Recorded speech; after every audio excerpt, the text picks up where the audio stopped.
क्या आपको पता है भारत को इंग्लिश में इंडिया क्यों कहते हैं? और क्या आपको पता है कि चाय का आविष्कार किसने और कब किया था?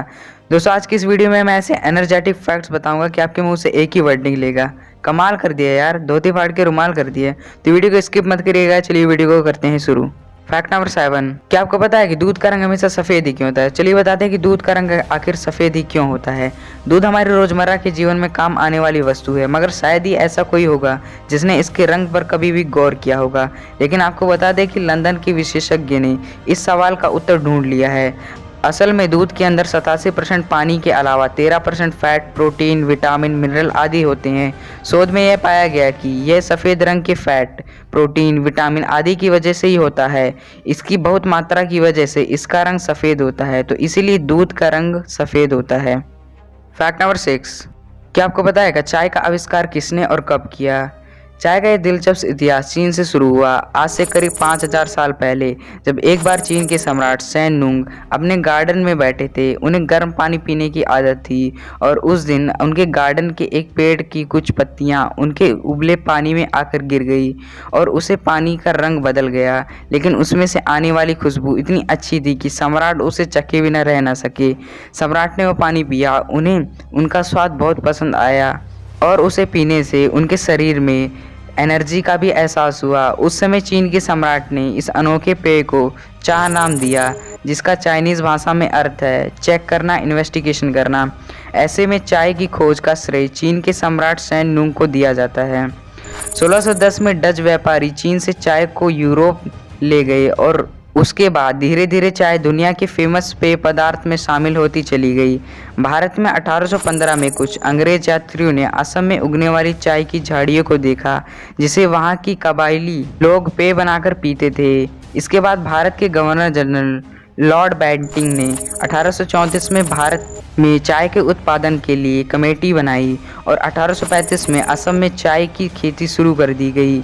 इस तरह चीन से भारत आई चाय के एक लंबे समय तक उच्च वर्ग के लोगों की पसंद बनी रही और धीरे धीरे हर वर्ग तक अपनी पहुंच बनाने वाली चाय आज भारत के पसंदीदा और सिद्ध पेय पदार्थ से बड़ी शान से शामिल है। तो ऐसे हुई चाय की खोज। फैक्ट नंबर 5, क्या आप जानते हैं कि कोलकाता की पुलिस सफ़ेद वर्दी क्यों पहनती है? इसके पीछे ये राज है। दरअसल आज़ादी से पहले हमारे देश पर अंग्रेजों की हुकूमत चलती थी। 1845 में अंग्रेजी शासन ने ही कोलकाता पुलिस का गठन किया था। उस समय विचार किया गया कि कोलकाता की पुलिस की वर्दी का रंग क्या रखा जाए और फिर ये फैसला लिया गया कि वहाँ की पुलिस की यूनिफॉर्म सफ़ेद रंग की होगी।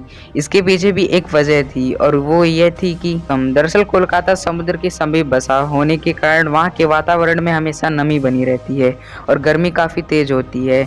ऐसे में पुलिस की वर्दी का सफ़ेद रंग का चुनाव इसलिए किया गया ताकि सूर्य की तेज किरणों से सफ़ेद रंग से रिफ्लेक्ट हो जाए और ज़्यादा गर्मी ना लगे।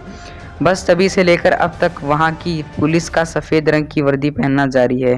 कोलकाता पश्चिम बंगाल की राजधानी है और आपको बता दें कि पश्चिम बंगाल में 2 तरह की पुलिस काम करती है, जिनमें से कोलकाता की पुलिस की वर्दी ही सफ़ेद रंग की है। बाकी पूरे बंगाल की पुलिस खाकी रंग की वर्दी पहनती है। वो इसलिए क्योंकि बंगाल पुलिस का गठन साल 1861 में किया गया था और बंगाल पुलिस के डीजीपी सीधा राज्य सरकार को अपनी रिपोर्ट सौंपते हैं और बंगाल पुलिस खाकी रंग की वर्दी का इस्तेमाल करती है। इस वजह से कोलकाता और बाकी पुलिस की वर्दी में फ़र्क देखने को मिलता है, इसीलिए कोलकाता की पुलिस सफ़ेद रंग की वर्दी पहनती है। फैक्ट नंबर 4, क्या आपको पता है कि सड़क किनारे लगे मील के पत्थर अलग अलग रंग के क्यों होते हैं? तो चलिए बताते हैं कि सड़क किनारे लगे मील के पत्थर अलग अलग रंग के क्यों होते हैं। पीले रंग वाले मील के पत्थर, सड़क किनारे कुछ मील के पत्थरों के ऊपर पीले रंग की पट्टी होती है और पीले रंग की पट्टी वाले मील के पत्थर नेशनल हाईवे यानी राष्ट्रीय राजमार्ग की निशानी होती है। तो अगली बार आप सड़क किनारे पीले रंग की पट्टी वाले मील के पत्थर दिखाई दे तो समझ लीजिए आप नेशनल हाईवे पर चल रहे हैं। हरे रंग वाले मील के पत्थर, सड़क किनारे अगर आपको हरे रंग की पट्टी वाले मील के पत्थर दिखाई दे तो समझ लीजिए कि आप स्टेट हाईवे यानी राज्य राजमार्ग पर चल रहे हैं। राज्य राजमार्गों का निर्माण राज्य सरकार द्वारा किया जाता है और मील के पत्थरों पर हरे रंग की पट्टी इस बात की निशानी है कि ये स्टेट हाईवे है। काले, नीले या सफ़ेद रंग वाले मील के पत्थर, सड़क किनारे काले, नीले या सफ़ेद रंग की पट्टी वाले मील के पत्थरों का मतलब है कि आप किसी बड़े शहर की सड़क पर चल रहे हैं। इन सड़कों का निर्माण उसी शहर के प्रशासन द्वारा किया जाता है। ऑरेंज रंग वाले मील के पत्थर, जब भी आप किसी गांव की सड़क पर चल रहे होंगे तो आपको सड़क किनारे ऐसे मील के पत्थर दिखाई देंगे जिनके ऊपर नारंगी रंग की पट्टी होगी। गांव की इन सड़कों के मील के पत्थरों का नारंगी रंग प्रधानमंत्री ग्राम सड़क योजना रोड की निशानी होती है। तो अब आप जान चुके होंगे कि मील के पत्थरों का रंग अलग अलग क्यों होता है और इन रंगों का क्या मतलब होता है। तो अगली बार आप इन रंगों को देखकर पता लगा सकते हैं कि आप कौन से हाईवे पर चल रहे हैं। फैक्ट नंबर 3, क्या आपको पता है कि ब्रह्मांड की सबसे महंगी पदार्थ कौन सा है। तो चलिए बताते हैं कि ब्रह्मांड का सबसे महंगा पदार्थ कौन सा है। ब्रह्मांड का सबसे महंगा पदार्थ है एंटी मैटर, जिसका 1 ग्राम ही इतना महंगा है कि कई देशों की सरकार मिलकर भी इसे नहीं खरीद सकती। इसके 1 ग्राम की कीमत करीब 3,12,500 अरब रुपए है। इस ब्रह्मांड के सभी पदार्थ मैटर से बने होते हैं, लेकिन हर पार्टिकल के लिए उसके जैसा लेकिन उससे पूरी तरह विपरीत एक एंटी पार्टिकल होता है। इन एंटी पार्टिकल्स में एक सामान्य पार्टिकल जैसे सभी गुण मौजूद होते हैं। जब पार्टिकल और उनके एंटी पार्टिकल एक दूसरे के संपर्क में आते हैं तो एक दूसरे को नष्ट कर देते हैं। नासा के अनुसार एंटी मैटर धरती का सबसे महंगा पदार्थ है। 1 मिलीग्राम एंटी मैटर बनाने में 250 लाख डॉलर तक खर्च हो जाते हैं और जहां एंटी मैटर बनाया जाता है वहां विश्व की सबसे सुरक्षा व्यवस्था मौजूद होती है। ऐसी जगहों पर कुछ खास लोगों के अलावा और कोई नहीं जा सकता है। इस एंटी मैटर को सर्न की प्रयोगशाला में बनाया गया है। इसका उपयोग मेडिकल लाइन, रॉकेट फ्यूल और न्यूक्लियर वेपन में होता है। महंगा होने के अलावा यह पदार्थ बहुत खतरनाक भी होता है, क्योंकि अगर इसे खुला रख जाए या हाथ लगाने की कोशिश की जाए तो इसमें से इतनी घातक रेडिएशन निकल सकती है जो तबाही मचा देगी। वैज्ञानिक के अनुसार अगर यह पदार्थ काफ़ी मात्रा में मिल जाए तो भविष्य में फ्यूल की समस्या दूर हो सकती है और स्पेस ट्रैवल बहुत आसान भी हो सकता है। फैक्ट नंबर 2, ब्लूटूथ की खोज इस युग में क्रांतिकारी साबित हुई। ब्लूटूथ ने मोबाइल फ़ोन की कार्यकुशलता को अत्यधिक रूप से बढ़ाया है। ब्लूटूथ की वजह से हम कोई भी फाइल एक मोबाइल से दूसरे मोबाइल में भेज सकते हैं। ब्लूटूथ के माध्यम से हम बिना किसी तार के डेटा को ट्रांसफ़र कर सकते हैं। ये तो सब आम बातें थी जो शायद आप जानते हैं, मगर क्या आपने कभी सोचा है कि ब्लूटूथ का नाम आखिर आया कहाँ से। चलिए हम बताते हैं कि ब्लूटूथ का नाम आखिर आया कहाँ से। आप ये सुन के चौंक जाएंगे कि ब्लूटूथ मध्यकाल में एक राजा का नाम था, मगर आप ये सोच रहे होंगे कि तो इस टेक्नोलॉजी का नाम से राजा का क्या लेना देना। तो बताते हैं चलिए। हेराल्ड गोरंसो डेनमार्क और नॉर्वे के राजा थे। स्कैंडिनेविया नामक जगह पर पहला ब्रिज बनाने का श्रेय उन्हें ही दिया जाता है। ये ब्रिज 5 मीटर चौड़ा और 760 मीटर लंबा था। उस समय इस ब्रिज को यातायात के लिए भारी मात्रा में इस्तेमाल किया जाता था। जैसे कि मध्यकाल में हर राजा एक उपनाम होता है, वैसे इनका नाम बेल्टन था, जो एक डैनिश भाषा का शब्द है जिसका अर्थ होता है ब्लूटूथ। पर इस नाम के अर्थ पर भी विवाद है। कई लोगों का मानना है कि इस शब्द का अर्थ कुछ और होता है, मगर मूल रूप से समर्थन इसी बात को दिया जाता है कि इसका मतलब ब्लूटूथ ही है।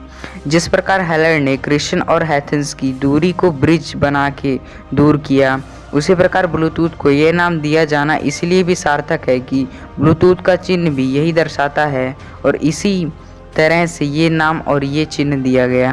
फैक्ट नंबर 1, क्या आपको पता है कि भारत को अंग्रेजी में इंडिया क्यों कहते हैं, मतलब कि इंग्लिश में इंडिया क्यों कहते हैं। चलिए बताते हैं कि भारत को इंग्लिश में इंडिया क्यों कहते हैं।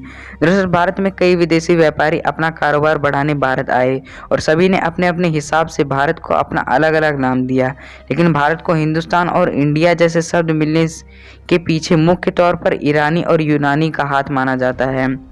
आपको बता दें कि पहले भारत का नाम सिंधु भी था।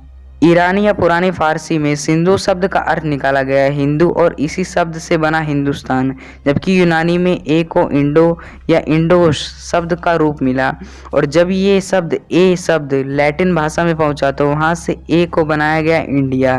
लेकिन फिर भी इस शब्द को अपनाने को लेकर एकमत नहीं हुआ और इसके पीछे कारण था कि हम किसी और के बनाए शब्दों को अपने देश का नाम क्यों निर्धारित करें। लेकिन जब भारत में अंग्रेजी शासन आया तो उन्होंने इस शब्द को अपना लिया और इस तरह भारत का नाम अंग्रेजी में इंडिया पड़ा। अंग्रेजों ने इंडिया शब्द का चलन इतना बढ़ा दिया कि भारतवासियों ने भी इस शब्द को अपनाना शुरू कर दिया और खुद को इंडियन और देश को इंडिया कहना शुरू कर दिया। लेकिन इस शब्द को पूर्ण मान्यता तब मिली जब आज़ादी के बाद हमने संविधान ने इंडिया शब्द को देश के दूसरे नाम के तौर पर स्वीकार किया। पड़ा भारत का नाम इंडिया। दोस्तों वीडियो कैसी लगी कमेंट में बताइएगा। अगली वीडियो मिलते हैं, तब तक के लिए बाय।